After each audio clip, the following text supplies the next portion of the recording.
தலைநகர் மக்கள் பாரதிய ஜனதா கட்சிக்கு வாக்களித்திருக்கிறார்கள்.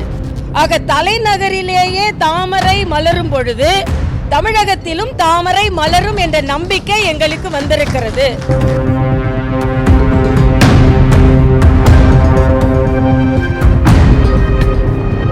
இது மிகப்பெரிய வெற்றி.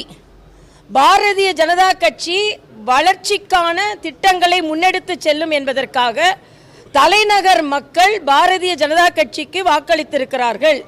ஆக தலைநகரிலேயே தாமரை மலரும் பொழுது தமிழகத்திலும் தாமரை மலரும் என்ற நம்பிக்கை எங்களுக்கு வந்திருக்கிறது.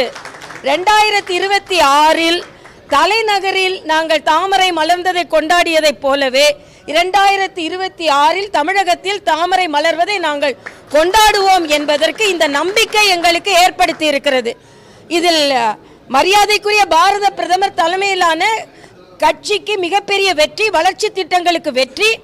ஊழலை ஒழிப்போம் என்று சொல்லி ஆட்சிக்கு வந்த கெஜ்ரிவால் ஊழல் குற்றச்சாட்டினாலே சிறை சென்றார்.